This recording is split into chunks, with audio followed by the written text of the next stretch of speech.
வணக்கம். இது படித்த புத்தகம் கற்றலின் கேட்டலின் நன்றி. நான் உங்கள் வரதன்.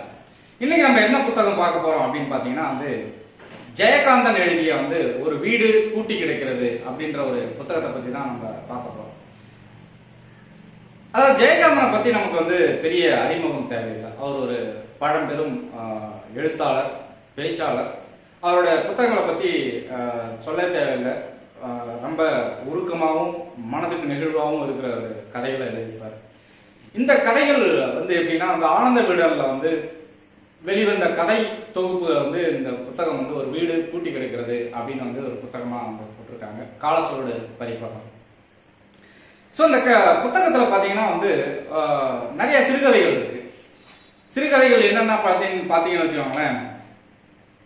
ஒரு பிடி சோறு, சாளரம், பிணக்கு, நந்தவனத்தில் ஒரு ஆண்டி, தேவன் வருவாரா, சிலுவை, லட்சாதிபதிகள், அக்னி பிரவேசம், புது செருப்பு கடிக்கும் அப்படின்னு நிறைய கதைகள் வந்திருக்கு. ஒவ்வொரு கதைகளுக்கும் ஒரு தனித்துவமையான ஒரு நெகிழ்வான இதை சொல்றாரு.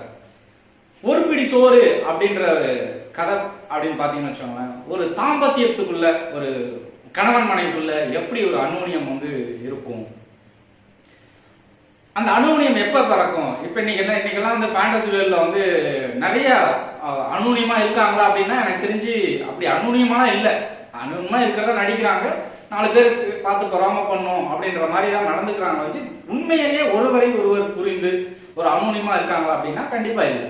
அந்த அனுமனியம், அந்த ஒருவரை ஒருவர் புரிந்து கொள்ளுதல் எப்ப வரும் அப்படின்னு பாத்தீங்கன்னா ஒரு 45-50 வயசுக்கு மேலதான். அதாவது ஒரு பேர பசங்க வர பக்குவத்துல தான் அவர் அப்படித்தான் அப்படின்னு இந்த அம்மாவும், இல்ல அவ அப்படித்தான் அப்படின்னு இந்த ஐயாவும் சொல்ற காலம் தான் பாத்தீங்கன்னா ஒருவர் உண்மையாலேயே ஒரு அனுமனியமா புரிந்து வாழ்க்கை நடத்துற ஒரு காலகட்டம். அது எப்படி அந்த தருணம் இருக்கும் அப்படின்றத ரொம்ப நெகிழ்ச்சியா பதிவு பண்ணியிருக்காரு. அடுத்தது ரொம்ப பிடிச்ச கதை பாத்தீங்கன்னா நந்தவனத்தில் ஒரு ஆண்டி அப்படின்னு ஒரு கதை. அதாவது ஒரு சுடுகாட்டுல ஒரு வெட்டியான் எப்பயுமே அவனுக்கு வெட்டியானுக்கு என்னன்னா ஒரு பணம் வீட்டுக்கு வந்தாதான் வந்தாதான் அவனுக்கு சாப்பாடு. அது அவனுக்கு ஒரு பணம் அவனுக்கு சந்தோஷம். அதாவது எல்லாரும் ஒரு இறந்துட்டாங்க அப்படிங்கும்போது துக்கம். ஆனா வெட்டியானுக்கு மட்டும் ஒரு சந்தோஷம். ஏன்னா ஓகே, ஒரு இறந்த உடல் வருது, பணம் வருது, பணம் வந்தோடனே தான் அதுல கிடைக்கிற ஒரு வருமானம், அந்த வருமானம்ங்கிறது அவனுக்கு அதுதான் வாழ்வாதாரம் அப்படின்றது அவனுக்கு இருக்கும். அப்ப எல்லாரும் அந்த பணத்தை சுத்தி அழும்போது இவர் ரொம்ப வேடிக்கை பார்ப்பாரு. என்னத்துக்கு இவனுக்கு அழுகுறானுங்க, ஏன் அப்படி அழுகுறானுங்க செத்தவனை பிடிச்சிக்கிட்டு அப்படின்ற ஒரு வேடிக்கையான ஒரு எள்ளி நகையாடல் அவருக்கு எப்பயுமே இருந்துகிட்டே இருக்கும்.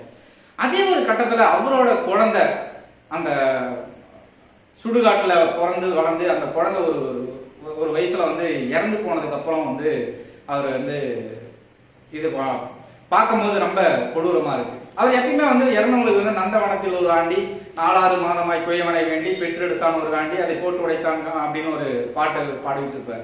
அந்த பாட்டு பாடும்போது அந்த பாட்டுக்கான அர்த்தம்லாம் அவருக்கு தெரியாது. அவர் குழந்தை இறந்ததுக்கு அப்புறம் அந்த குழந்தைய அடக்கம் பண்ணும்போது அந்த பாட்டு பாடும்போது தான் அதனுடைய உண்மையான அர்த்தம் அவர் புரிஞ்சுக்கிறார். ஸோ அந்த நெகிழ்வான தருணம் அப்படின்றதுலாம் ரொம்ப நுணுக்கமா பதிவு பண்ணியிருக்காரு. அடுத்து தேவன் வருவாரா அப்படின்னு ஒரு கதை இருக்கு. அந்த கதையில பாத்தீங்கன்னா ஓகே, இப்ப சமீபத்துல நிறைய கான்ட்ரவர்சி பார்த்திருப்போம். இப்ப வயநாடு நிலச்சரிவு பார்த்திருக்கோம். அப்ப எல்லாரும் சொன்னது கடவுள் வரல, கடவுள் யாரையும் காப்பாற்ற மாட்டார், மனுஷனை காப்பாத்திக்கணும் அப்படின்ற ஒரு சூழ்நிலையை நம்ம பார்த்திருக்கோம். அப்ப கடவுள் இருக்காரா இல்லையா அப்படிங்கிற விவாதத்துக்கு நான் போகல. இந்த இடத்துல ஒரே ஒரு விஷயம் பதிவு பண்றது என்னன்னா, தோ பரமசிவன் சொல்லியிருப்பார், கடவுள் இல்லை என்று நான் சொல்லவில்லை, கடவுள் இருந்தால் நன்றாக இருக்கும் அப்படின்னு தான் சொல்றேன் அப்படின்பார். ஸோ அந்த மாதிரி ஒரு பையன் குழந்தை ஒரு அம்மா இதுல இருக்கும், அவங்க அப்பா யாரு அப்படின்னு ஒரு தேடுதல் இருந்துகிட்டே இருக்கும். அப்ப அந்த பாட்டிமா சொல்லுவாங்க, தேவன் தான் வருவாரு, தேவன் உங்க அப்பாவை காட்டி கொடுப்பாரு. அப்ப அந்த குழந்தை கேட்கிற ஒரே கேள்வி, தேவன் எப்ப வருவார் அப்படின்ற கேள்விக்கு யார்கிட்டையுமே பதில் இல்லை. ஸோ அப்படி அந்த கதையை முடிப்பாரு.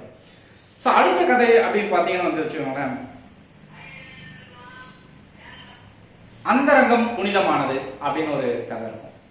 இந்த கதை பாத்தீங்கன்னா ஒரு எந்த விஷயத்த யார்கிட்ட பகிர்ந்துக்கணும், யார்கிட்ட பகிர்ந்து கூடாது அதாவது இப்ப இன்னைக்கு ரகசியம் எப்படி காக்கப்பட வேண்டும் அப்படிங்கிற ஒரு மென்மையான தன்மையை வந்து அந்த விஷயத்தை எப்படி புரிஞ்சுக்கணும் கையாளணும் அப்படின்ற மாதிரி வந்து இந்த கதையை எழுதியிருப்பார்.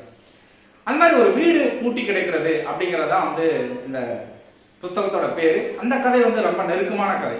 அந்த மாதிரி கதை எப்படின்னு பாத்தீங்கன்னா வந்து ஒரு கேட்டட் கம்யூனிட்டி, அதாவது எல்லாரும் வந்து ஒரு கேட்டட் கம்யூனிட்டியில இருக்கும். அது திடீர்னு ஒரு ராத்திரி வந்து ஒருத்தன் வந்து காமர்ஸ் ஒரு ஏறி குதிக்கிறான், எல்லாரும் வந்து அடிக்கிறாங்க. யாரு எதுக்காக அடிக்கிறாங்கன்னா அந்த வரம்பரன்னு அடிச்சிட்டான். எதுக்காக அடிக்கிறீங்க அப்படின்னு பார்த்தா அவன் ஒரு திருடன், அவன் திருடிட்டு வந்து மாட்டிக்கிட்டான் அப்படின்னு வந்து போலீஸ் வந்து பிடிச்சிட்டு போயிடுறாங்க. பிடிச்சிட்டு போய் கொஞ்ச நாள் கழிச்சு அந்த திருடன் வந்து மறுபடியும் அந்த கேட்டட் கம்யூனிட்டி அந்த காலனிக்குள்ள உள்ள வரான். உள்ள வந்தா எல்லாரும் வந்து அவனை மறிக்கிறாங்க. எதுக்கு, எப்படி உள்ள வரலாம், ஏன், யார் நீ, எதுக்கு வர, நீ திருடனாச்சு அப்படின்னு. அப்ப அவன் சொல்றான், இங்க பாருங்க, நான் வந்து வீட்டு உரிமையாளர்கிட்ட ரசீது கட்டி பணம் கட்டி ரசீது வாங்கிட்டு வந்திருக்கேன், இந்த வீட்டுல குடியிருக்கிறதுக்கு நான் வந்திருக்கேன் அப்படின்னு வந்து சொல்றான். திருடனுக்குலாம் எப்படி வந்து வீடு கொடுத்தாரு அப்படின்னு வந்து ஒரே சண்டை. அப்ப அவன் சொல்றான், நீங்க வீட்டு முதலாளிகிட்ட போய் கேளுங்க. அப்ப அந்த வழியா எதேச்சியா வந்த முதலாளி கேட்கிறாரு, என் வீடு, அவன் வாடகை தந்திருக்கான், அது முன்பணம் கொடுத்திருக்கான், அதுக்கு நான் ரசீது கொடுத்துருக்கேன், அவன் அங்க தங்கறதுல உங்களுக்கு என்ன பிரச்சனை, நீங்க உங்க வேலையை பாருங்க அப்படின்னு. ஸோ அந்த காம்பவுண்டுக்குள்ள இருக்க எல்லாத்துக்கும் ஒரு பயம். ஏன்னா வந்து அவனை திருடனா போலீஸ் பிடிச்சிட்டு போறதுக்கு முன்ன வந்து எல்லாரும் அவனை அடிச்சிருக்காங்க. அப்ப அடிச்சதுக்கு பழித்திக்கிறதுக்கு தான் அந்த காம்பவுண்டுக்கு மறுபடியும் வந்திருக்கான் அப்படின்னு வந்து எல்லாரோட எண்ணமும் இருக்கு. அப்ப ஒருத்தர் வந்து போறாரு, அவர் சொல்றாரு, தம்பி நான் வந்து உன்னை அடிக்கலாம் இல்லை, நான் வேடிக்கை தான் பார்த்தேன், என்னெல்லாம் திருப்பி அடிச்சிடாத, அதுவும் அப்படியே அடிக்கிறதுனால என் அம்மா மனைவி பிள்ளைங்க இல்லாத இடத்துல அடி, அவங்களுக்கு முன்னால் அடிச்சு என்னை வந்து கஷ்டப்படுத்திடாத, காயப்படுத்திடாத அப்படின்னு வந்து சொல்றாங்க. ஸோ யாருமே வந்து அவன்கிட்ட அந்த ஒரு பயத்தோடையும் ஒரு அருவறுப்புறையும் தான் வந்து பாக்குறாங்க. அப்ப அந்த காம்பவுண்ட்ல இருக்க குழந்தைகள் மட்டும் அவர்கிட்ட போய் பேசுது, மாமா நீங்க திருட்டு மாமாவாமே, நீங்க என்ன திருடுனீங்க அப்படி இப்படின்னு வந்து கேட்கும் போது அவன் குழந்தைங்களுக்கு ரொம்ப சாதாரணமா வந்து பதில் சொல்றான். அப்ப அந்த குழந்தைகள் வந்து அவன் வீட்டுக்கெல்லாம் போய் விளையாடும் போது அந்த குழந்தைங்களுக்கு மிட்டாய் கொடுக்குறது, அதனாலே அந்த பசங்களுக்கு வந்து அவனை ரொம்ப பிடிச்சிருக்கு. அந்த பசங்களுக்கு அதாவது அவன் வந்து யாரையும் எதையும் பத்தாம வந்து சிரிச்சுக்கிட்டே இருக்கான். ஆனா எல்லாரும் என்ன சொல்றாங்க, அவன் ஒரு மாதிரி அவன் பைத்தியம் இல்லை, ஆனா ஆள் ஒரு மாதிரி. ஏன் ஏதாச்சும் சொல்றீங்கன்னா, அவன் தனக்குள்ளே பேசிப்பான், சிரிச்சுப்பான், அதனால அவன் ஒரு மாதிரி அப்படின்னு வந்து சொல்றான். திடீர்னு வந்து அவன் ஒரு குழந்தைய வந்து அவங்க அம்மா வந்து கூட்டு போகுது. அப்ப வந்து கூப்பிடும் போது அந்த மாமா வீட்டுக்கெல்லாம் போகக்கூடாது, அந்த மாமா வந்து திருட, அவன் வந்து உன்னை தூக்கிட்டு போயிடுவான் அப்படி இப்படின்னு சொல்றாங்க. அந்த குழந்தை வந்து எதாச்சியா வந்து அவன்கிட்ட சொல்லுது, மாமா இந்த சாக்லேட் நான் வந்து இங்கேயே வச்சுட்டு போறேன், எடுத்துட்டு போய் சாப்பிட்டா எங்க அம்மா திட்டுவாங்க, ஆனால் நான் வந்து சாப்பிட்டுக்கிறேன் அப்படின்னு வந்து சொல்லிட்டு போகுது. அப்புறம் திடீர்னு வந்து குழந்தை, ஊர்ல எல்லாரும் உங்களை திருடன்னு சொல்றாங்க, அம்மா நான் அப்படி சொல்ல மாட்டேன், நீங்க தான் எனக்கு சாக்லேட் தரீங்க அப்படின்னு வந்து ஒரு நெகிழ்ச்சியான ஒரு இதை வார்த்தையை சொன்னோடனே அவனுக்கு ரொம்ப மனம் உகழ்ந்து போகுது. அப்ப திடீர்னு வந்து பாக்குறாங்க, அடுத்த நாள் காலையில வீடு பூட்டி இருக்கு, 2வது நாளும் பூட்டி இருக்கு, 3வது நாளும் பூட்டி இருக்கு. தொடர்ந்து ஒரு கிட்டத்தட்ட 1 மாத காலம் வந்து பாத்துக்கிறாங்க, அந்த வீடு பூட்டியது. ஸோ அதாவது தனக்குத்தானே ஒரு சந்தோஷமான நிலையில இருக்கிறவன எப்பயுமே இந்த உலகம் அவன் ஒரு மாதிரி, ஆள் பைத்தியம் இல்லை ஆனா ஒரு மாதிரி அப்படின்னு வந்து சொல்றோம். ஸோ இந்த புத்தகத்துல பாத்தீங்கன்னு வச்சோங்களேன், எல்லாமே சிறந்த சிறுகதை தொகுப்பு.